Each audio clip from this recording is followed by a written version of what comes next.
Yesterday marked an extraordinary day in the war as the Wagner Group marched on Moscow in what Putin calls an act of mutiny. Joining me today to discuss these events is Dr. Marina Miron, a military ethics expert from King's College London. What exactly has happened in the last 24 hours in Moscow? That is a very good question, because we all were trying to understand. On Friday evening, Prigozhin claimed that Russian forces had attacked him. And by the morning, we started hearing that he took Rostov-on-Don, and there is a command center for the Southern Military District. And apparently he was calling for justice for the armed forces of Russia, and he was marching towards Moscow to clarify things with the Ministry of Defense. So he wasn't declaring a rebellion. He wasn't saying that he's gonna depose Putin. He was more interested in the Ministry of Defense and clarifying things. And he said, you know, if we are being attacked by the Russian armed forces, we will shoot back. And so this is what was happening. It was like the whole day we were looking at his march towards Moscow, not knowing what to think. And many thought, oh, maybe there will be a coup, or, you know, the power over Wagner has waned and Putin cannot do anything. And so there were a lot of theories of what was going on. And then in the afternoon, allegedly Lukashenko, who is the president of Belarus, Alexander Lukashenko, spoke to the Wagner chief, to Prigozhin. He claimed he had known Prigozhin for over 20 years now, and so he wanted to mediate. And after his conversation with Prigozhin, which must have been very convincing, Prigozhin said, we're turning around, we're returning to our camps, and called it off completely without giving a plausible explanation apart from the fact that he didn't want the bloodshed. The problem came to light when Wagner started operating in Ukraine, and first there was not much. They remained in shadows, and the first kind of appearances of Prigozhin came last year when the Russians entered the operational pause. And it was every appearance, his language became more and more harsh. When talking about the performance of the Russian forces on the ground, about how the top brass doesn't deserve to be in those positions. So he was criticizing the special military operation. He was also the one who was backing the appointment of General Surovikin back in October. And so his ambitions changed, and he wanted a greater involvement in how the military is being run. Not necessarily a political role, but he wanted a seat at the table, possibly replacing Shoigu, in order to mold the armed forces into something according to his vision, and how he was running his own business, how he was running his Wagner Group. And that didn't resonate well, but Putin remained silent, and he didn't want to enter kind of into this fight between the MOD and Prigozhin. And we know that Prigozhin is very capable when it comes to theatrical appearances. Sometimes he's very calm, writes calm letters, and sometimes he's all emotional, screaming obscenities. And so he kind of attracted a lot of media attention through kind of his art. But what we have seen over the past year, and especially if we remember the issue with the ammunition, is that Prigozhin first said, the MOD is not giving us ammunition, we're withdrawing from Bakhmut, when it was about to be taken by Wagner. And then the next day, he reversed the course completely. And so one day, all the news outlets were covering, oh my gosh, Wagner is leaving Bakhmut, how the Russians will lose Bakhmut, and so this is the end of it. And next day he says, oh, well, we're staying. We solved the issue internally. And that kind of showed to me that he wanted kind of more attention, more popularity. And whatever he said, some of the things he said, certainly about the corruption in the military and all those things, they're certainly true.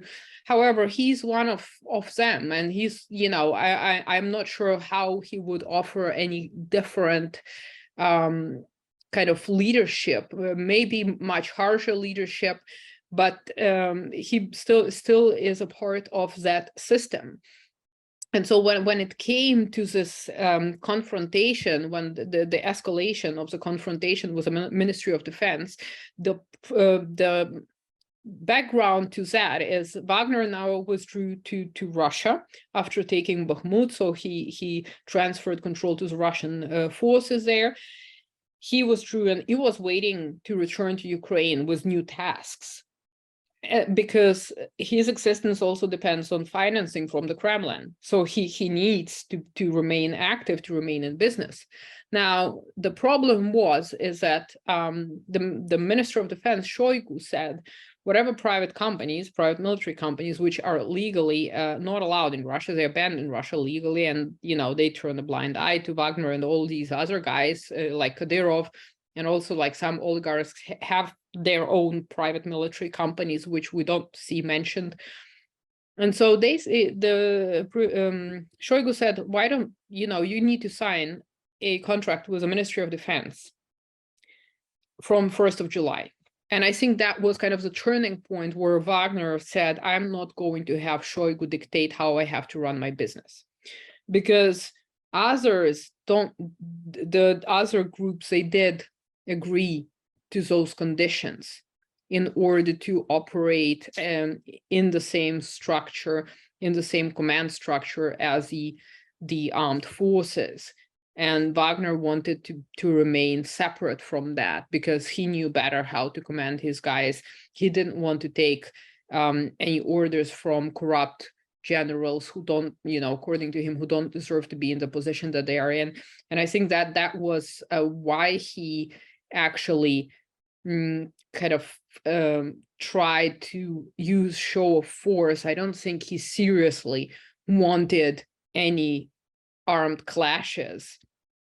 I think it was more of kind of a demonstration rather than anything else, rather than a rebellion, rather than a coup, because in terms of numbers and preparation, if we're talking about an insurgency, right, it takes years, and I mean like decades to evolve. It starts as a grassroots movement, and then you build up your military capabilities. Okay, Wagner had it to a certain extent, but you also build up your logistics. You also have some sort of external support, and you have a grievance that you can address and that you can remedy. And now he was addressing the grievance that the armed forces, the soldiers, are being mistreated and so on. The problem is, if you leave Wagner, you get shot in the head. So his system is not exactly a very viable alternative because he's very harsh. And so somebody who is in the military, who's serving Russia, who thinks that he's doing a service to his fatherland, is not probably going to join Wagner, knowing the consequences and knowing that you're just choosing between two evils. Either you're under that evil command or under that evil command. So this message didn't really resonate that much, or as much as he thought that it would resonate amongst the armed forces. General Surovikin, whom he backed back in October, also came out and said that, he should lay down his arms, everything should be resolved, and he should stop it. And so I think during this march, somewhere this realization came that really, what is he going to do when he reaches Moscow? Realistically, he has 25,000. He doesn't have any air capabilities. He was complaining about lack of ammunition. I mean, who's supplying the ammunition? Who's going to supply the ammunition to Wagner? He doesn't have logistics. Since the Wagner Group has pulled out of Moscow, it's unclear what the group's next move will be. So right now, as it stands, they're withdrawing to Belarus, where Lukashenko might be keeping a close eye on what they're doing. One version of this event, was it staged? Was it a maskirovka to distract the public, to have this media storm for one day? And, was every single time when Prigozhin spoke, that's kind of the question I was asking myself, is it a part of their information war? Where they're kind of trying to insinuate that there is this crack within the Russian system in order to make the rest underestimate Russia. So if that's the case, which, I wouldn't exclude anything at this stage. How high the probabilities, I don't know. If that's the case, and Wagner will obviously, Prigozhin wouldn't be punished, and he will be repurposed probably to use his troops, because he's now very close to the other side of Ukraine, being in Belarus, to basically disrupt or distract the Ukrainian troops. Even if it wasn't some sort of maskirovka, even then, I think Putin will have to look for a viable replacement for Prigozhin, and it's very difficult because Putin doesn't trust anybody. That little degree of trust. So to find somebody who has the quality of leading those troops and somebody whom Putin can more or less trust with certain tasks will be very difficult. So until then, he might need Prigozhin to stay put, to stay in his role, because as I said, it would be easier just to maybe send them to Ukraine and say, okay, you don't need to sign anything, go to Ukraine, and then all these 25,000, including Prigozhin himself, will be killed during the counteroffensive, and that the problem would resolve itself for Putin. So there is that possibility that he might say, we actually need your services, go to Ukraine, this is your new task, and, to keep them busy. And also, if this kind of mutiny was real, if they're busy on the battlefield, they're not going to plan any actions against Russia. So that might be kind of another scenario where Putin will still use them with more caution, just to have them all eliminated there by the Ukrainian forces, because they've always been expendable to him. He never really cared about the death that the Wagner Group suffers.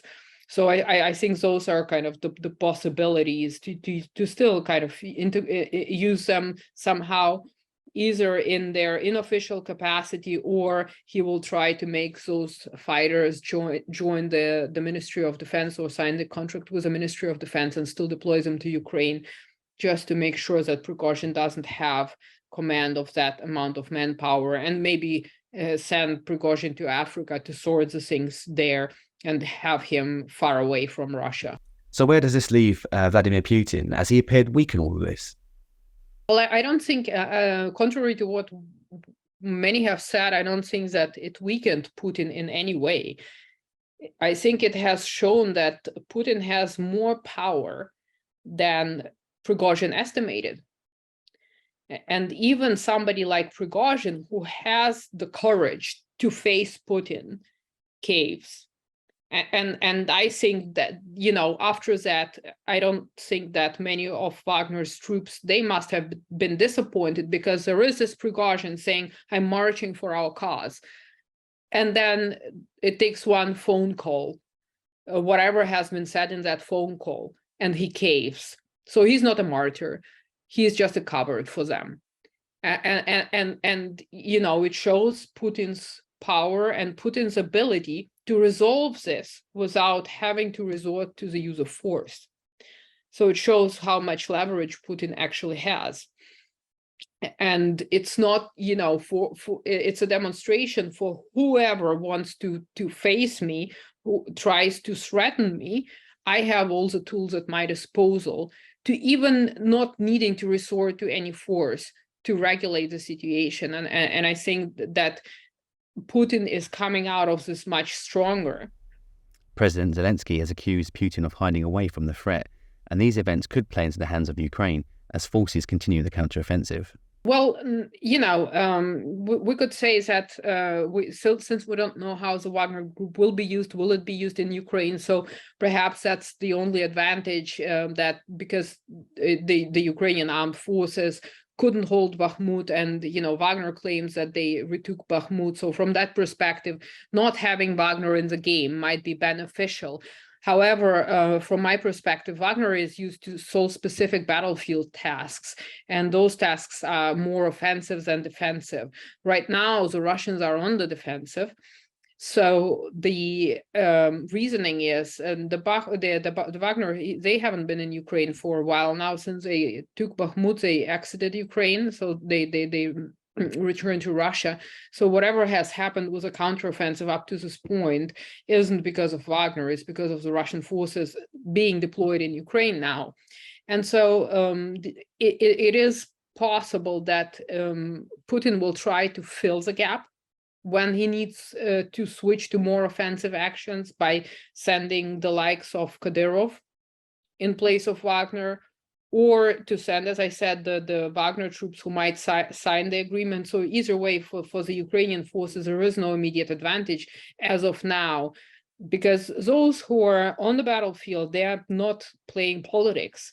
They have orders and they are afraid to disobey orders. That's what they're there for. And their order is to defend the territories that Russia has occupied. So I don't think, regardless of their morale and so on, I don't think that this would have any immediate effect on how the story unfolds with a counteroffensive. What the future holds for the Wagner Group is still unclear, and the events of the last 24 hours could prove to be a pivotal moment in the war. Simon Banks, The Sun.